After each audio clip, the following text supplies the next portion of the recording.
Olá, queridos, tudo bem com vocês? Muito bem-vindos a mais um encontro nosso da jornada de volta para casa. Eu estava aqui me conectando, então sigo pedindo para vocês que façam aquele entrem para dentro, vão para a mente, deem a mão para Jesus, segurem a mão dele, peçam a sua ajuda para que a gente vá para a mente, para um lugar onde nada fora da mente possa nos transtornar, tirar nossa atenção, para que a gente possa realmente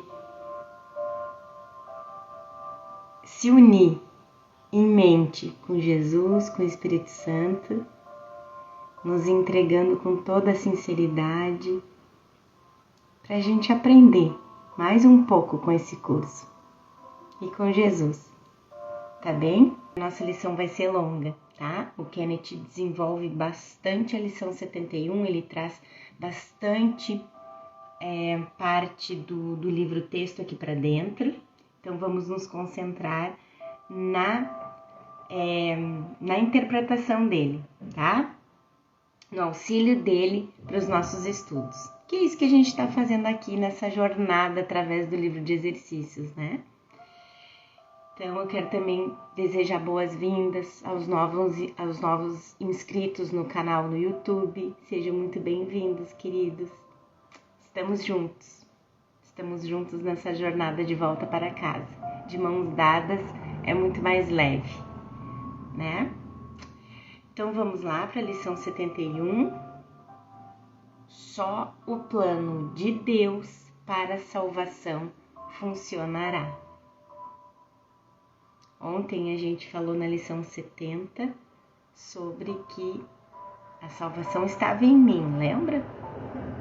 E agora ele está dizendo que só o plano de Deus para a salvação funcionará. Esse não é um pensamento muito feliz para o ego, porque ainda pensamos que nossos planos para a salvação vão funcionar. Para dizer mais uma vez, Deus não tem um plano. Termos como esses são usados porque são familiares e facilmente compreendidos. Precisamos sempre manter em mente, no entanto, que eles são os símbolos de Jesus para o perdão, para corrigirem os símbolos de pecado e punição. Na Bíblia e nas religiões que brotaram dela, Deus certamente tem um plano. O plano de Jesus, o plano de que Jesus fala aqui é muito diferente, como já vimos e vamos ver novamente nessa lição. Primeiro parágrafo da lição aqui. Podes não reconhecer que o ego estabeleceu um plano para a salvação em oposição ao plano de Deus. É nesse plano que tu acreditas. A maioria de nós não pensa, quando está vivendo nossos relacionamentos de amor e ódio especiais, que estamos ativamente escolhendo contra Deus. É por isso que Jesus pergunta no texto que se soubéssemos que nossos relacionamentos especiais eram um triunfo sobre Deus, ainda iríamos querê-los.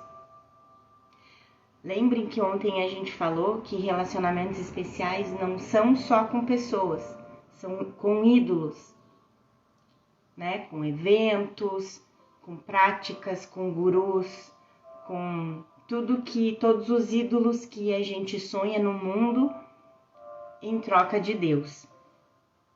Então não são só relacionamentos especiais com pessoas, também com pessoas, mas com tudo o resto, substâncias. Lembra? A gente falou ontem.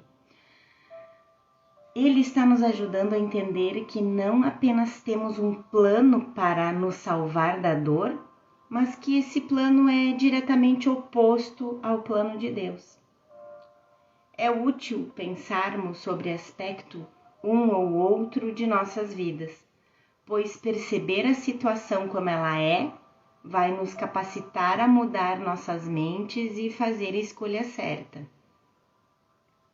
Já que é o oposto de Deus, também acreditas que aceitar o plano de Deus ao invés do plano do ego é ser condenado. Lembra, né, que tudo que é para nossa felicidade mesmo, do nosso ser, aquele com S maiúsculo, é doloroso para o ego. Por isso que quanto mais a gente se desidentifica do ego e se identifica com o sistema de pensamento do Espírito Santo, sistema de pensamento do nosso ser verdadeiro com S maiúsculo, mais a gente vai sentindo paz. Porque então a nossa verdadeira vontade, aquela vontade com V maiúsculo, que é una com a vontade de Deus para nós, só vai nos trazer paz e alegria. E aos poucos o ego vai nos deixando em paz. Vai se desfazendo, porque na verdade ele é uma ideia ilusória que o tomador de decisões escolheu dar poder. É nisso que acreditamos. Se nós aceitarmos o plano de Deus e perdoarmos, nossa individualidade estará terminada e estaremos condenados ao esquecimento eterno. É nisso que acreditamos, ao início da frase. É isso que o ego faz a gente acreditar. Isso é uma reminiscência da discussão crucial no texto, onde Jesus explica o pensamento de cabeça para baixo do ego. Sim, o ego distorce tudo, né? O bom é ruim, o ruim é bom, o perdão é para ser evitado e a culpa abraçada. Então ele cita aqui parte do capítulo 13 do livro-texto, dizendo que grande parte do estranho comportamento do ego é diretamente atribuída à sua definição de culpa. Para o ego, os que não têm culpa são culpados. Ele faz a gente acreditar o tempo todo na culpa, mesmo que inconsciente. Aqueles que não atacam são seus inimigos, porque ao não valorizarem a sua interpretação da salvação, a interpretação do ego, né, estão em excelente posição para abandoná-la. Quando ele, o ego, confrontado com a real inculpabilidade do Filho de Deus, Jesus, né, tentou matá-lo e a razão que deu foi a de que a inculpabilidade é uma blasfêmia para com Deus. Mas somos inocentes. E como o ego faz tudo de cabeça para baixo, né? Ele faz tudo de cabeça para baixo. A gente acha que inculpabilidade é ser arrogante, é uma blasfêmia contra Deus. E, no entanto, é o contrário, isso é arrogância. Nós estamos condenando o Filho de Deus a ser culpado e que merece punição. Para o ego é Deus.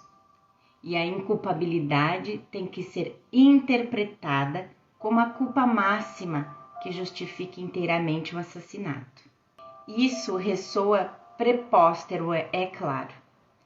Entretanto, depois de considerarmos qual é exatamente o plano do ego, talvez reconheças que, por mais prepóstero que possa ser, de fato acreditas nele.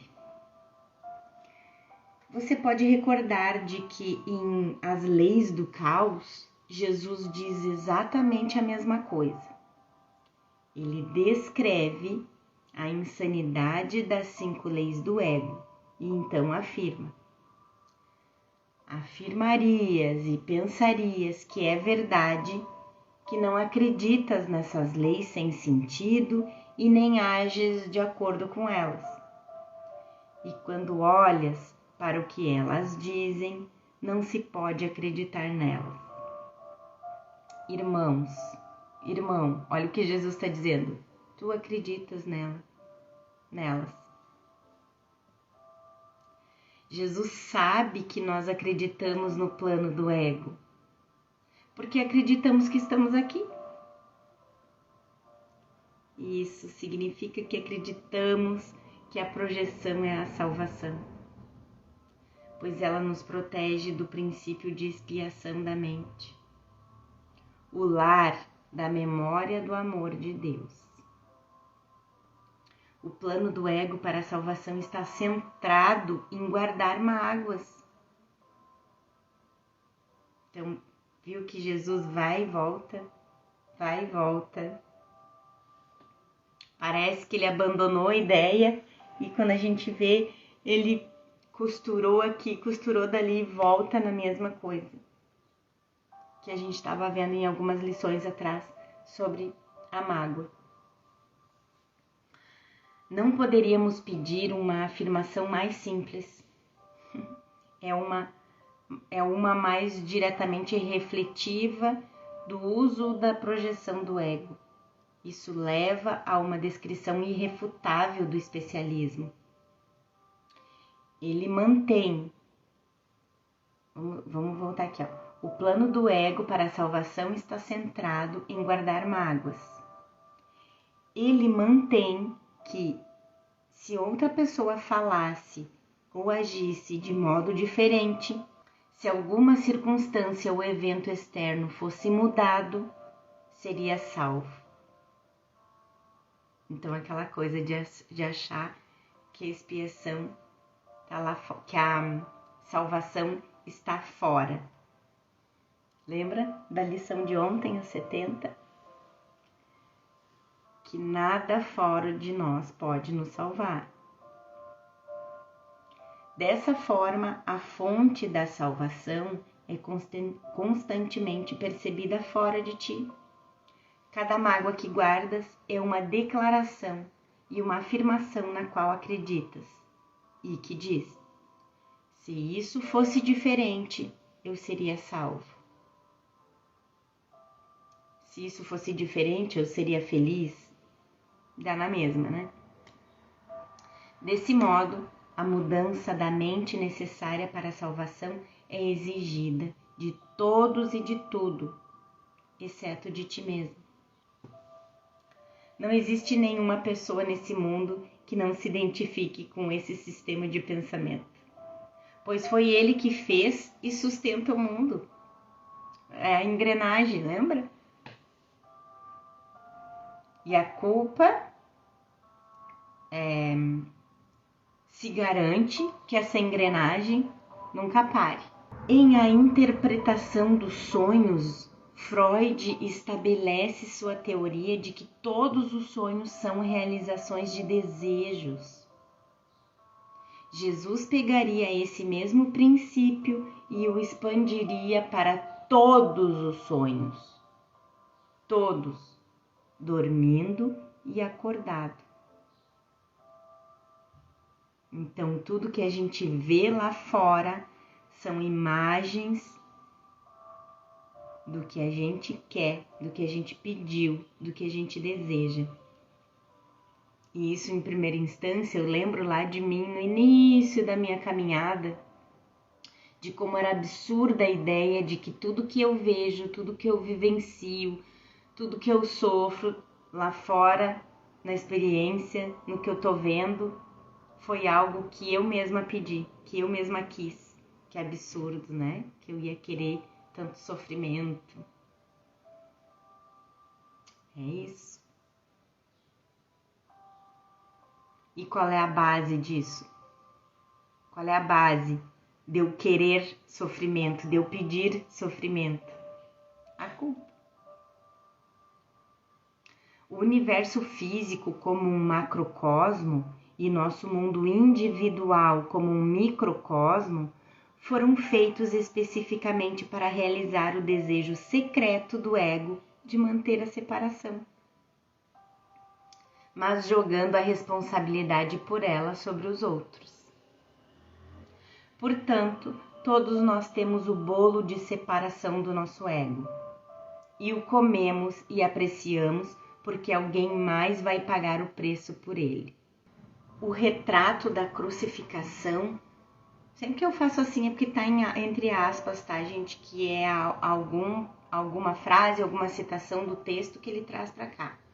Então, o retrato da crucificação oferece uma expressão nítida dessa dinâmica de egoísmo e ódio, na qual nós preservamos nossa inocência à custa da culpa de outra pessoa, algo pelo qual ela será punida em vez de nós mesmos.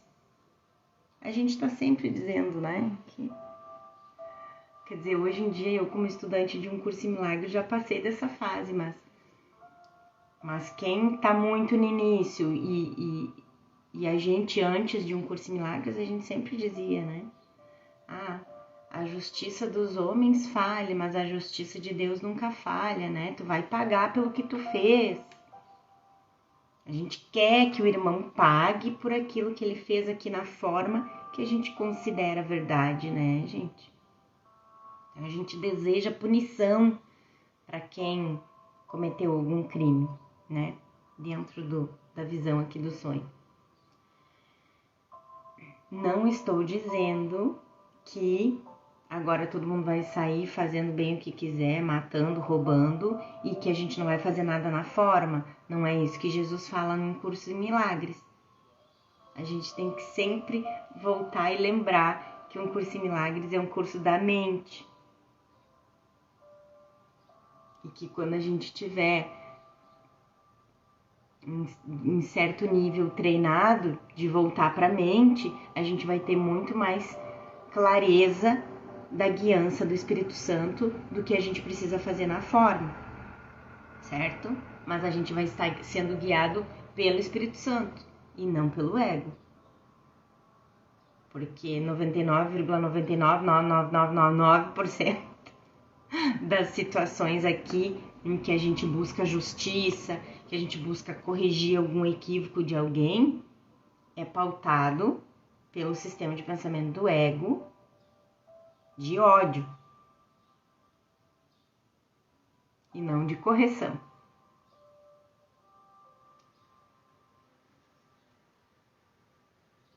Então, de novo aqui, o retrato da crucificação oferece uma expressão nítida dessa dinâmica de egoísmo do ódio, na qual nós preservamos nossa inocência à custa da culpa de outra pessoa, algo pelo qual ela será punida em vez de nós mesmos. E aqui ele traz uma passagem do capítulo 27 que diz: toda dor que sofres, vês como prova de que ele é culpado do ataque. Assim, queres fazer de ti mesmo o sinal de que ele perdeu a sua inocência e só precisa olhar para ti para reconhecer que foi condenado. E o que foi injusto para ti virá a ele em forma de justiça. Olha só! A vingança injusta da qual agora sofres pertence a ele. E quando ela pousar sobre ele, tu te libertarás. Então a gente busca justiça contra o irmão do jeito que a gente enxerga aqui no mundo, para me libertar do sofrimento. Devemos retornar a esse componente essencial do plano do ego para a salvação.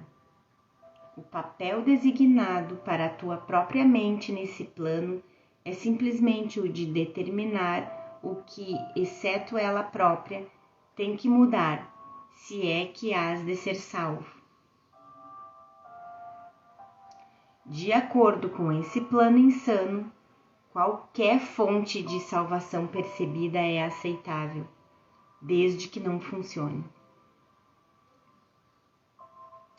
No próximo parágrafo, Jesus descreve isso com a máxima do ego: busques, mas não ache, o que todos fazem aqui.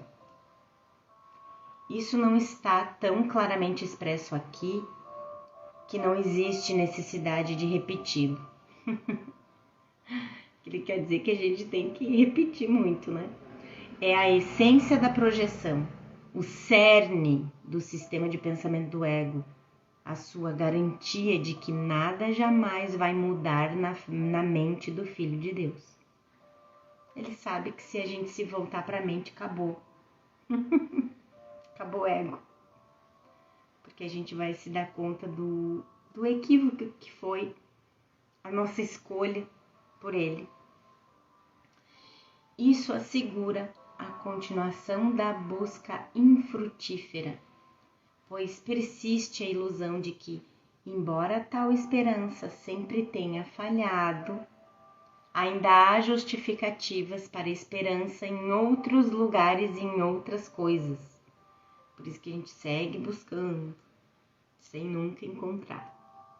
Outra pessoa ainda há de te servir melhor. Outra situação ainda há de te oferecer sucesso. Depois do livro de exercícios, Jesus diz: outro pode ser encontrado. Acredito que ele está dizendo aqui outro livro, né? Se nós formos verdadeiramente honestos conosco, vamos perceber que estamos fazendo precisamente o que foi descrito, o que Jesus descreveu que ia acontecer, né? Portanto, a última coisa que queremos fazer é abraçar totalmente esse curso. Exatamente. Outro curso pode ser encontrado. E já encontraram, né? Tanto intelectualmente quanto de forma prática. Portanto, a última coisa que queremos fazer é abraçar totalmente esse curso, tanto intelectualmente quanto de forma prática. Em vez disso, queremos ajustar seus ensinamentos para que possam deixar de nos ajudar. Exatamente o que acabamos de ler, que é a essência do especialismo do ego. Tanto que já surgiu outro curso, né, gente? Mas na biografia da Ellen, eu já tive informação que na biografia da Ellen, que não tem em português, Jesus já tinha dito para ela que ia surgir outros cursos, né? E surgiu. Tem gente que já tá até me perguntando aí o que eu sei sobre o outro curso. E já vou abrir esse parêntese aqui, né? De que realmente não é a continuação, esse outro curso não é a continuação de um curso em milagres, porque Jesus já falou num curso em milagres que esse curso era completo. Então, ponto. Ou a gente acredita e segue aqui, ou a gente vai seguir buscando, né, gente? Eu acho que é muito do nosso nível de entrega, do nosso nível de resistência, porque a gente não faz nem verdadeiramente um curso em milagres. A gente resiste em fazer um curso em milagres. Se a gente fizesse mesmo, nós não ia precisar mais de nenhum outro livro, nem esses outros livros. De qualquer outra coisa, nós não ia mais precisar ter na vida. Eu, por exemplo, ainda vou atrás dos livros que me ajudam a clarear o que um curso em milagres diz. Mas é só. Que são aqueles professores que já estão, né, estudando e praticando um curso em milagres desde que ele surgiu. Fora isso, eu não busco mais, não. Porque eu já busquei antes de chegar aqui. Mas tem muitas pessoas que estão aqui, que estão começando a sua busca por um curso em milagres, né? E deveriam aproveitar que não passaram pelo buffet espiritual, como a gente diz, ainda, e se focar e se concentrar num curso em milagres para não perder mais tempo, né? Tal é o plano do ego para a tua salvação.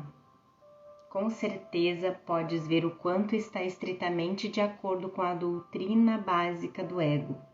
Busca, mas não acha. Pois o que poderia garantir com maior segurança que não acharás a salvação do que canalizar todos os teus esforços para buscá-la onde ela não está? Lembre-se, o que o ego não quer que descubramos é que temos uma mente, pois então iríamos perceber que poderemos escolher de forma diferente, marcando o fim do ego e do nosso ser especial. Portanto, dirigimos nossos esforços para buscarmos a salvação onde ela não está. Podemos ver como Jesus está gradualmente nos levando a essa compreensão, tanto no nível intelectual quanto no experimental.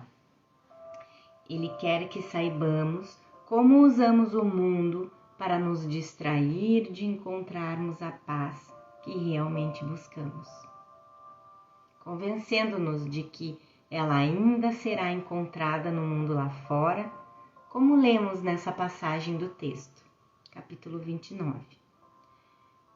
Ninguém que venha aqui deixa de ter ainda esperança, alguma ilusão remanescente, ou algum sonho de que haja alguma coisa fora dele próprio, que lhe trará felicidade e paz. Algum sonho de que haja alguma coisa fora da mente, fora dele próprio, que trará felicidade e paz. Porque a gente ainda está na mente do ego. E a mente do ego nunca vai trazer paz. E assim ele vaga, sem objetivos, em busca de alguma coisa que não pode achar, acreditando que ele é o que não é. A ilusão remanescente o impelirá a buscar milhares de ídolos e outros milhares além desses. Tudo que a gente se empenha, novos projetos e novos planos e tudo que a gente inventa para se distrair. Jesus não quer que a gente se sinta culpado. Ele diz que tá tudo bem a gente ainda escolher alguma preferência, as nossas preferências aqui. Mas mais uma vez o curso não é na forma, ele é na mente. Enquanto a gente está aqui, a gente vai continuar escolhendo, eu gosto de medicina, vou me dedicar à medicina, eu gosto da advocacia, vou me dedicar à advocacia, sabe? A gente ainda vai, mas a gente tendo em mente que isso tudo é transitório, que isso tudo é ilusório, não vai ser mais o nosso primeiro objetivo, porque pensa, a gente vive totalmente mergulhado no mundo da ilusão e a gente guarda uma horinha na semana inteira para ir na igreja, para ir no culto, para dar uns minutinhos da nossa, ceder uns minutinhos da nossa vida tão importante e atarefada para Jesus, para Deus. Olha só o que a gente faz. Sendo que, na verdade, a gente tinha que estar 24 horas por dia conectado com a nossa fonte verdadeira, com a nossa vida verdadeira, que não é aqui. Mas tudo que a gente inventa aqui é justamente para se distrair disso, para sair da mente e ir para a telinha do cinema. Desnecessário dizer, todos os ídolos falharão. Os motivos ocultos do ego. O plano de Deus para a salvação funciona simplesmente porque, ao seguir a sua orientação de Deus, buscas a salvação onde ela está. Mas para ter sucesso, como Deus te promete, tens que estar disposto a buscar somente lá. Lembra que o remédio está no mesmo lugar onde o problema parece que surgiu? Na mente. Essa é a armadilha. Todos os que estudam um curso em milagres dirão: é claro que eu quero seguir o Espírito Santo. O significado de Deus aqui, né? É claro que eu quero perdoar, mas eu não quero fazer só isso. Quero meu especialismo também. Me deliciar em seus prazeres de vez em quando. Vou ler o texto e fazer as lições do livro de exercícios fielmente. Mas vou fazer minhas coisas do especialismo também, tornando o corpo real e ignorando a mente, onde a salvação está. Infelizmente, para o ego, a salvação não faz esse tipo de transigência. Essa passagem de salvação sem transigência do texto afirma isso explicitamente no contexto das tentativas do ego de atacar e amar ao mesmo tempo. Porque a gente faz isso, né? A gente diz que ama, mas a gente ataca ao mesmo tempo. O ego não sabe o que é amor, gente. A salvação não é uma transigência de maneira alguma. Fazer transigências é aceitar apenas parte do que queres, levar um pouco e renunciar o resto. Permite que a ideia da transigência apenas entre em ti, e a consciência do propósito da salvação se perde, porque não é reconhecida. Ela é negada onde a transigência foi aceita. Pois a transigência é a crença em que a salvação é impossível. Ela quer afirmar que podes atacar um pouco, amar um pouco e saber a diferença.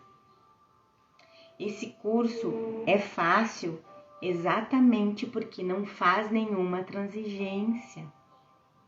O perdão não pode ser negado apenas um pouco. Nem é possível atacar por isso. Amar por aquilo e compreender o perdão. Nem é possível atacar por isso, amar por aquilo e compreender o perdão. Passagem do capítulo 23. É a natureza inflexível de um curso em milagres que é a maior força e a maior preocupação para o ego, obstinado em manter o especialismo do corpo. De outra forma, o teu propósito está dividido e tentará seguir dois planos para a salvação diametralmente opostos em todos os sentidos. O resultado só pode trazer confusão, miséria e um profundo senso de fracasso e desespero.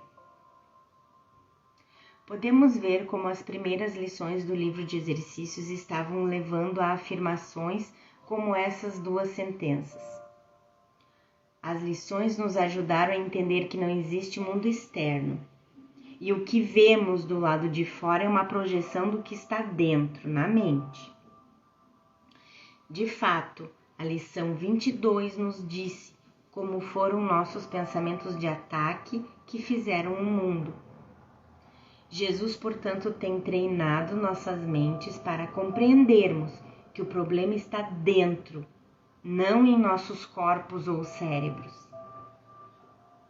Essa lição provê uma afirmação explícita que ele não poderia ter feito sem primeiro ter ensinado tudo o que ensinou previamente. Então é tudo estrategicamente calculado, como eu dizia, lembra? O desenvolvimento sinfônico dessas ideias é realmente uma habilidade a se observar. Também é interessante observar os paralelos entre o texto e o livro de exercícios, embora o desenvolvimento em cada livro seja bem diferente. As ideias centrais estão presentes em ambos. Por exemplo, o ponto de vista de Jesus aqui sobre a dificuldade em seguirmos planos diametralmente opostos para a salvação se assemelha à seguinte passagem no texto, até mesmo no uso da linguagem. Então a gente já percebeu, o estudante já percebeu mesmo, que às vezes a gente está fazendo uma lição e a gente está lá no livro-texto e a conexão é total. O que a gente está vendo no livro-texto e o que a gente está vendo no livro de exercícios. Então ele está falou na lição agora, né? Naquele parágrafo anterior que eu li ali, ó, que seguir os dois planos para a salvação é diametralmente opostos em todos os sentidos. Aí agora o Kenneth traz aqui essa passagem do capítulo 8 que fala disso. O currículo da expiação é o oposto do currículo que estabeleceste para ti mesmo, mas assim também é o seu resultado. Se o resultado do teu te tem feito infeliz e se queres outro diferente, obviamente é necessário uma mudança de currículo, uma mudança de professor. A primeira mudança a ser introduzida é uma mudança de direção. Diametralmente oposto. Um currículo significativo não pode ser inconsistente. Olha a racionalidade aqui batendo na nossa porta, as premissas da lógica. Se é planejado por dois professores, cada um acreditando em ideias diametralmente opostas, não pode ser integrado. Se é desenvolvido por esses dois professores simultaneamente, cada um apenas interfere com o outro. Sim, é como pegar uma corda, né? Um puxar para um lado, outro puxar para o outro. O que vai acontecer com nós? Um braço para cada lado. A total falta de sentido de tal currículo tem que ser inteiramente reconhecida antes que uma mudança real de direção venha a ser possível. Não podes aprender simultaneamente de dois professores que estão em total discordância a respeito de tudo. O currículo conjunto dos dois apresenta uma tarefa de aprendizagem impossível. Eles estão te ensinando coisas inteiramente diferentes, de formas inteiramente diferentes, o que poderia ser possível, exceto que ambos estão te ensinando sobre ti mesmo. A tua realidade não é afetada por nenhum dos dois, mas se escutares os dois, a tua mente ficará dividida em relação ao que é a tua realidade. Por isso, outro dia a gente estava vendo no grupo do Telegram, do grupo Mera, né, que uma aluna estava pedindo orientações, porque ela estava totalmente fora da casinha, assim, né, também seguindo tudo que é outras versões e orientações de espiritualidade e querendo conciliar com o Curso em Milagres. Então ela estava batendo pino mesmo, como eu digo, batendo a cabeça na parede, né? E foi orientado a ela que abandonasse tudo, abandonasse as outras religiões e crenças e mais esse monte de coisa da nova era aí, de pensamento positivo, de física quântica, de não sei o que, de todas essas coisas erradas, assim, inclusive de um curso em milagres. E primeiro fosse consultar um psiquiatra, né? Fosse ver se precisava medicação, depois fosse para terapia, e aí quando ela tivesse centrada novamente, aí sim ela poderia decidir o que ela ia seguir. Porque do jeito que tava bem assim como eu tô dizendo, assim, parece que um puxando para cada lado e a pessoa se dividindo ao meio. Não pode dar certo, gente, não pode dar certo. Então, se esse é seu caso, tá batendo pino aí, tá batendo cabeça na parede, tá em crise, né? Solta tudo, larga tudo que você está estudando. Se tiver que buscar um psiquiatra, se tiver que buscar um terapeuta, vai. Larga tudo que está estudando. Quando você tiver, vamos dizer assim, estabilizada emocionalmente, psicologicamente, psiquicamente, não tiver mais surtada, aí você para, se conecta aí com o Espírito Santo, que ele vai te encaminhar. É que nem aquela historinha da gente, meu Deus, tô morrendo de dor de cabeça, não consigo nem me conectar com o Espírito Santo. Paciência, vou lá tomar minha Neosaldina, minha aspirina, seja lá o que for. Quando a dor passar, estou estabilizada para então conversar com o Espírito Santo, pedir que ele me mostre por que eu tô pedindo para experimentar essa dor, né? Entregar meus pensamentos equivocados que estão trazendo esses efeitos de dor, enfim, me conectar com o Espírito Santo. Mas enquanto eu tô com a minha cabeça martelando de dor, eu não consigo. Então, eu preciso uma mínima estabilização, nem que seja diminuir aquela dor. Não precisa passar totalmente, mas diminuir, que eu não esteja surtada de dor, né? É a mesma coisa quem está passando por essa fase de depressão, de surto psicológico mesmo. Larga tudo que está estudando, larga tudo que está estudando. Essa orientação, certo? Voltando aqui, isso é bem sério, bem importante, viu, gente? E até estou passando essa orientação, não da minha cabeça, sabe? Mas de nada mais, nada menos que a nossa querida professora Maria Amélia, do Grupo Mera, que estuda um curso em milagres, desde que um curso em milagres chegou no Brasil e teve a primeira edição traduzida em português. A Maria Amélia estuda, é professora, né, no Grupo Mera e tudo, então é uma pessoa que eu admiro muito e que eu confio bastante. Então, essa foi a orientação para essa aluna que está se sentindo totalmente perdida, surtada, com problema psicológico. Por isso que eu tô repassando aqui para vocês também, tá? Eu não sou psicóloga, mas por isso mesmo que eu digo, procure um psicólogo, um psiquiatra, se estabilize primeiro, depois você volta a estudar, seja o que for que você escolheu, seja o caminho, o meio de transporte que você escolheu, certo? Dentro desse contexto, podemos entender o propósito de Jesus em um curso em milagres, como nos apresentando os dois currículos diametralmente opostos, de dois professores diametralmente opostos, pedindo-nos para fazer a única escolha significativa disponível para nós: o céu ou o inferno, Deus ou o ego, a felicidade ou a miséria. Como podes escapar de tudo isso? Jesus pergunta. Muito simplesmente. A ideia para o dia de hoje é a resposta. Só o plano de Deus para a salvação funcionará. Não pode haver nenhum conflito a esse respeito, pois não há nenhuma alternativa possível ao plano de Deus que possa salvar-te.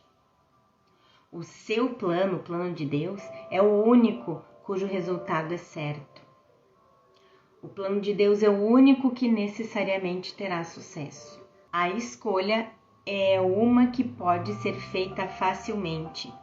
Só um dos planos vai trazer o fim da miséria e da dor. No entanto, isso não faz sentido a menos que se reconheça que o problema reside na mente, a fonte de todo o sofrimento, a mente separada. É por isso que o livro de exercícios tem sido tão enfático no papel da mente na salvação. É lá que está o problema, é lá que está o remédio. Vamos praticar o reconhecimento dessa certeza hoje e nos regozijemos por haver uma resposta para o que parece ser um conflito sem solução possível. Todas as coisas são possíveis para Deus. A salvação tem que ser tua por causa do plano de Deus que não pode falhar. A alegria de fazer a escolha certa é nossa motivação final para fazê-la. O fim do conflito é o fim da dor e da miséria, e o início da alegria e da felicidade. Jesus nunca se cansa de nos lembrar do resultado alegre de escolhermos a resposta, essa resposta com R maiúsculo. Então aqui a gente começa a experienciar o sonho feliz, porque a gente ainda não sabe o que é felicidade, o que é alegria, o que é amor. Então aqui é um processo, é um passo, é um estágio. Lembra da gente sair da nuvem e ir além das nuvens? Então um processo, é um passo aqui ainda. Por isso que a gente encontra em um Curso em Milagres aquilo que diz que a gente realmente precisa estar aonde a gente está para começar a caminhar nessa jornada do despertar. A gente começa da onde a gente está, e para isso a gente precisa dos testemunhos do que o que Jesus está dizendo aqui é verdade. Então a gente pode sim experimentar o sonho feliz aqui, para que a gente não se assuste de se dar de cara com o amor de verdade, que a gente já tem medo. Então a gente vê um naquinho do que é o amor aqui, para a gente não se assustar depois. Então é um passo a passo, é uma escadinha até chegar totalmente em Deus novamente. Então a gente precisa desse step by step. Começa os 2 períodos de prática mais longos de hoje, pensando sobre a ideia do dia e reconhecendo que ela contém 2 partes que contribuem igualmente para o todo. O plano de Deus para a tua salvação funcionará e outros não. Essa segunda oração é a matadora. Estaríamos dispostos a aceitar a primeira se não tivéssemos que aceitar também a segunda. Infelizmente para nossos egos, a salvação não faz transigências. Nós discutimos antes que um curso em milagres, sim, significa negar o não. Dizer sim para os planos de Deus significa dizer não ao ego, rejeitando o sistema de pensamento que é a fonte da nossa existência. Desnecessário dizer, essa é a base da nossa resistência a aceitarmos os ensinamentos de Jesus. Essas linhas, portanto, refletem a natureza inflexível do sistema de pensamento do curso. A verdade é verdadeira e nada mais o é. Cristo é nossa verdadeira identidade. O ego é ilusão. Devemos voltar alegremente a esse princípio através de todo o resto do livro de exercícios. Não te permitas ficar reprimido ou zangado com a segunda parte, Jesus diz aqui. Ela é inerente à primeira. E na primeira está a tua completa liberação de todas as tuas tentativas insanas e loucas propostas para libertar-te. Elas têm te conduzido à depressão e à raiva, mas o plano de Deus terá sucesso. Esse te conduzirá à liberação e à alegria. Raiva e depressão surgem nesse estágio porque ainda queremos fazer as coisas à nossa maneira. Quando nos sentimos ansiosos ou deprimidos, em vez de irmos para dentro e pedirmos ajuda a Jesus para desfazermos os pensamentos que levaram a esses sentimentos desagradáveis, escolhemos encobri-los, perdendo-nos em um relacionamento especial. Com esses sentimentos, de ansiedade e depressão. Essa é a origem de todos os vícios, com pessoas ou substâncias. Lembra do relacionamento especial, que pode ser tanto com pessoas como com substâncias e situações? A dor é grande demais. E em vez de resolvê-la na mente, a fonte da nossa angústia, nós usamos o corpo para atenuar a dor. A dor da mente. Para praticarmos verdadeiramente um curso em milagres, precisamos perceber que o plano do ego não funciona. Insistir que ele vai nos trazer felicidade e alívio assegura que a dor vai estar sempre lá, ainda que apareça de formas diferentes. O próximo parágrafo nos faz literalmente perguntar a Deus o que deveríamos fazer. Mais uma vez, você precisa entender que Jesus não espera literalmente que Deus nos responda. De fato, ele nos diz depois no livro de exercícios que Deus nem mesmo entende palavras e nem responde orações. Isso está na lição 184. No entanto, suas palavras nos encontram onde estamos. É o que a gente estava falando recém. Um curso em milagres, ele vai funcionar para nós a partir de onde a gente está. É um processo e a gente precisa ter paciência e alegria durante esse processo. Então, ele diz que a gente deve perguntar a Deus assim: lembrando-nos disso, dediquemos o resto dos períodos de prática mais prolongados a pedir a Deus que nos revele o seu plano, perguntando-lhe muito especificamente: o que queres que eu faça? Quando ele fala aqui, pedir a Deus que nos revele o seu plano, Jesus está querendo dizer o Espírito Santo. Ele fala muitas vezes dentro, inclusive do livro texto, também no livro de exercícios, por todo o livro falando em Deus, mas ele quer dizer o Espírito Santo. Deus designou o Espírito Santo para nos ajudar aqui no sonho. Então a gente vai perguntar: o que queres que eu faça? Eu pergunto isso todo dia antes de abrir os olhos na cama, gente. O que queres que eu faça? Aonde queres que eu vá? O que queres que eu diga? E a quem? É um total dar um passo para o lado, abandonar o ego e deixar o Espírito Santo entrar. Em outros trechos, num Curso em Milagres, Jesus explica que implorar a Deus com palavras não tem efeitos. Por exemplo, no Manual para Professores, ele discute o papel das palavras na cura e diz: Deus não compreende palavras, pois foram feitas por mentes separadas para mantê-las na ilusão da separação.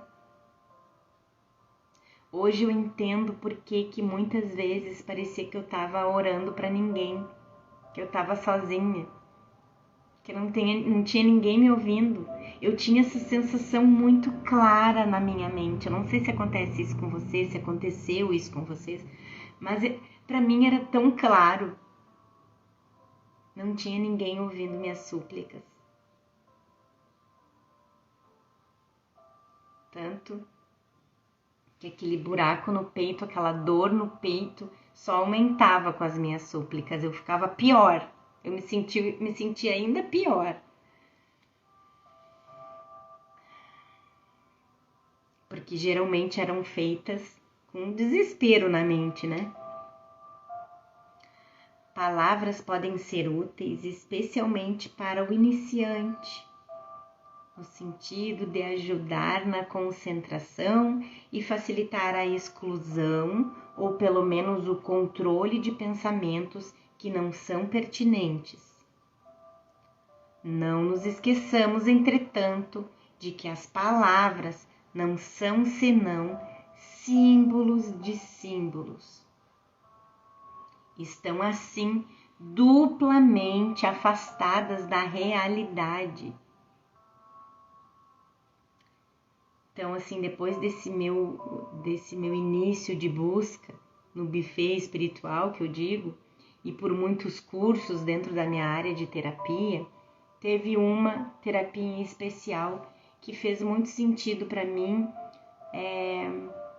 olhando por esse prisma, de que as palavras, a gente sempre distorcia, tanto que uma pessoa quer dizer uma coisa e a gente entende outra. Então, a nossa comunicação com palavras era muito difícil de ter sucesso nos nossos relacionamentos, qualquer que seja. Então, era algo que a gente precisava curar no silêncio, sem palavras. Então, essa terapia, a gente fazia sessões dessa terapia assim, e parece que os nossos relacionamentos iam melhorando realmente, sabe? Não ia se desfazendo a raiva, ia se desfazendo sentimentos mais dolorosos assim, mas não porque a gente tentasse resolver esse relacionamento conversando. Ninguém consegue resolver de verdade algo, uma mágoa, um desentendimento, conversando. Lembra que a gente já viu isso? Egos não se comunicam. E palavras foram feitas pelo ego para a gente manter o sentido de separação. Não é verdade? Então, não nos esqueçamos que as palavras são símbolos de símbolos. Então, estão duplamente afastados da realidade. Deus não compreende palavras. Além disso, Jesus deixa claro nas páginas iniciais de A Canção da Oração que pedir o específico é a mesma coisa que, em minhas palavras, parafraseando o princípio do ego de perdão para destruir, é perguntar para destruir, né? Pedir algo específico para Deus é perguntar para destruir. Como está explicado nas seguintes passagens, quando pedimos o específico, estamos reforçando a crença do ego no princípio de escassez. Sentimentos de fraqueza e inadequação.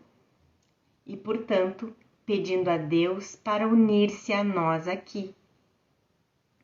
O ensinamento central de Um Curso em Milagres, no entanto, é que devemos trazer nossa crença na falta e na escassez a Ele. E em seu amor, todas essas ilusões são dissipadas e os problemas respondidos. Então, essa aqui é a canção da oração, é maravilhosa, eu já falei para vocês, né? Por favor, quem não leu ainda, é incrível. Então, vai essa parte aqui da canção da oração. A oração não tem começo nem tem fim. É uma parte da vida, mas ela, de fato, muda em sua forma e cresce com o aprendizado, até atingir o seu estado além da forma e se fundir na total comunicação com Deus. Na sua forma suplicante, ela não precisa fazer e muitas vezes não faz qualquer apelo a Deus, nem envolve qualquer crença nele. Nesses níveis, a oração é meramente um querer nascido do senso de escassez e falta. Essas formas de oração ou pedidos nascidos da necessidade, pedir o específico ou pedir para destruir, sempre envolve sentimentos de fraqueza e inadequação e nunca poderiam ser feitos por um filho de Deus que sabe quem ele é. Por isso que eu disse, quando eu fazia as minhas súplicas, eu só me sentia pior, menos, mais fraca, um sentimento de inadequação, exatamente, Portanto, ninguém que esteja certo da sua identidade poderia orar dessa forma. Contudo, também é verdade que pessoa alguma que esteja incerta da sua identidade pode evitar orar dessa maneira. Os estudantes precisam ser cuidadosos, no entanto, para não pegarem afirmações como essa fora do contexto geral de um curso em milagres. Tem bastante disso por aí. Pegar uma ideia solta e jogar, né? Isso só faz com que as pessoas se afastem, porque não conseguem pegar a ideia toda, né? De outra forma, eles estariam arrancando sua forma da tessitura do conteúdo do curso, dessa maneira alterando o seu significado, fazendo com que um curso em milagres ensine o oposto exato do que realmente significa. Esse é um curso em desfazer a causa que está na mente, a decisão da mente pela separação. É desfazer a decisão da mente pela separação, escolher de novo. E não em modificar o efeito. Quantas vezes a gente já falou disso, né, gente? Não é um curso para mudar o efeito. E os cursos que dizem que mudam o efeito são tão ilusórios quanto o próprio efeito. E não em modificar o efeito, as especificidades das nossas vidas diárias. Para resumir esse ponto importante, em um curso em milagres, Jesus está nos conduzindo para subir a escada que a separação nos fez descer. Nós começamos nossa ascensão a partir do primeiro degrau, que está refletido em nossa aceitação do sistema de pensamento dualista do ego ou do pecado, culpa e medo, e a realidade do mundo material. Nesse nível, Deus inevitavelmente precisa ser percebido como um corpo. Nesse nível, nesse primeiro degrau, né? Aí ele cita uma passagem do capítulo 18 que diz: é possível que tu, que te vês dentro de um corpo, conheças a ti mesmo como uma ideia? Tudo que reconheces e identificas com coisas externas, algo fora de ti. Não pode sequer pensar em Deus sem um corpo ou alguma forma que pensas reconhecer. Mas está tudo bem também, é o primeiro degrau. A gente vai subir, a gente já está subindo. Esse corpo divino, feito à nossa imagem e semelhança, o símbolo da nossa crença no pecado, culpa e medo, é percebido pelos nossos egos como um Deus vingador e punitivo, obcecado com a nossa destruição. Portanto, Jesus, nosso amoroso irmão mais velho, gentilmente corrige esse mito amedrontador, provendo-nos com um mais gentil, uma ilusão misericordiosa, na qual Deus, ainda percebido como um corpo, é amorosamente atento às nossas necessidades, em vez de nos perseguir por elas. Uma vez que subimos a escada da oração com o Espírito Santo como nosso guia, reconhecemos a natureza ilusória desses mitos e nos movemos além deles, para o amor que está além dos símbolos do mundo. Uma passagem do capítulo 27 diz: um poder totalmente sem limites veio não para destruir, mas para receber o que lhe pertence. Dá boas-vindas ao poder que está além do perdão e além do mundo dos símbolos e das limitações.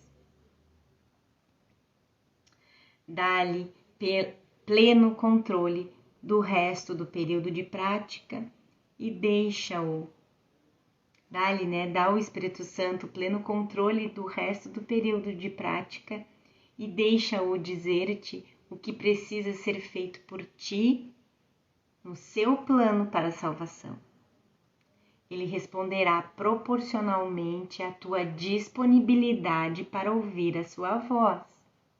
Lembra que tem uma passagem que ele diz que Deus chama poucos, né? Poucos são chamados, na verdade, todos são chamados, mas poucos escolhem ouvir. Bem, essa afirmação é muito importante, né? Que ele responderá proporcionalmente à tua disponibilidade para ouvir sua voz. A lição 49 nos disse que a voz de Deus fala conosco durante o dia todo. Naquela lição, como mostrei, Jesus não diz que nós ouvimos a voz de Deus durante o dia todo, mas apenas que o amor do Espírito Santo está continuamente presente para nós. O problema é que nós nos fechamos para Ele. Portanto, é nossa disponibilidade de ouvir sua voz que vai nos permitir ouvi-la. Desnecessário dizer, Jesus não está literalmente falando sobre uma voz real ou palavras específicas, mas uma experiência do amor de Deus que vem quando dizemos com efeito: apenas o amor de Deus vai me trazer felicidade. O amor especial do ego não vai. E também não é necessário nem as palavras, mas um sentir essas palavras, né, gente? Um confiar nessas palavras, um entregar no significado que elas têm. Portanto, não é o medo separativo do ego que buscamos, mas a unicidade do amor de Deus, vivenciada como uma voz. Essa passagem do Manual para Professores explica isso dessa forma, em continuação às passagens anteriormente citadas sobre as palavras serem símbolos de símbolos. Enquanto símbolos, as palavras têm referências bastante específicas, mesmo quando parecem ser as mais abstratas. É provável que o retrato que vem à mente seja muito concreto. A não ser que um ponto de referência específico ocorra à mente em associação com uma palavra, a palavra tem pouco ou nenhum significado prático e assim não pode ajudar no processo de cura. A oração do coração, na realidade, não pede coisas concretas. Isso que a gente estava falando, no sentir com o coração o significado da palavra, né? Sempre solicita algum tipo de experiência e as coisas específicas pedidas são portadoras da experiência desejada na opinião daquele que pede. As palavras, então, são símbolos das coisas pedidas, mas as próprias coisas em si mesmas apenas representam as experiências esperadas por nós. Exatamente. Elas significam a experiência que a gente quer viver. Portanto, uma vez que escolhemos contra o medo do ego e a favor do amor do Espírito Santo, devemos experienciar o efeito dessa escolha em uma forma que entendamos, o que reflete que nós, como um corpo separado, precisamos de outro corpo separado, até mesmo um desencarnado, para nos ajudar. Não te recuses a ouvir. O simples fato de que estás fazendo os exercícios já prova que tens alguma disposição para escutar. Isso é o suficiente para estabelecer o direito à resposta de Deus. Jesus mais uma vez está nos mostrando que isso é um processo. O fato de termos chegado tão longe, fazendo o livro de exercícios e lendo o seu texto, está dizendo que existe uma parte de nós que quer esse outro caminho. No final, nossa pequena disposição para escutar assegura o resultado feliz que nos foi prometido. No entanto, o que vai nos acelerar ao longo desse processo é perceber o quanto não queremos esse outro caminho. e pedirmos a Jesus para nos ajudar a perdoar nosso medo. Nos períodos de prática mais curtos, dize frequentemente que o plano de Deus para a salvação e só o seu funcionará. Fica alerta contra toda a tentação de guardar mágoas nesse dia e responde com essa forma da ideia de hoje. Guardar mágoas é o oposto do plano de Deus para a salvação e só o plano de Deus funcionará. Tenta lembrar-te da ideia de hoje, de 6 a 7 vezes por hora. Não poderia haver melhor maneira de passar meio minuto ou menos do que recordando a fonte da tua salvação e vendo-a onde ela está. Aqui o Kenneth finaliza essa lição que está sendo bem longa por causa dos comentários do Kenneth, né? A lição termina, como muitas delas, com Jesus nos incitando a ser tão vigilantes quanto possível por nossa decisão pela separação, culpa e ataque, como a defesa contra voltar para casa, para o coração do amor. Jesus está nos pedindo para compararmos continuamente, até mesmo mais do que a cada 10 minutos, seu plano com o do ego, o perdão e manter mágoas. Portanto, estaríamos lembrando a nós mesmos do que realmente queremos e como escolher o ataque e a culpa meramente interfere com o desejo de voltarmos para a nossa fonte. E assim a gente termina a lição 71, que a gente fique vigilantes o dia todo a cada pensamento e sentimento de mágoa, lembrando que ela é um plano do ego. Ela é um plano do ego. A mágoa, a raiva, a falta de perdão de qualquer coisa que seja, é a engrenagem, é a estratégia do sistema de pensamento do ego para a gente não voltar para casa. É contrário ao plano de Deus para a salvação. Vamos treinar bastante hoje, tá bom, gente? Gratidão por estarem aqui comigo mais uma vez. Fiquem com Deus, fiquem com Jesus e a gente se vê amanhã. Tchau, tchau!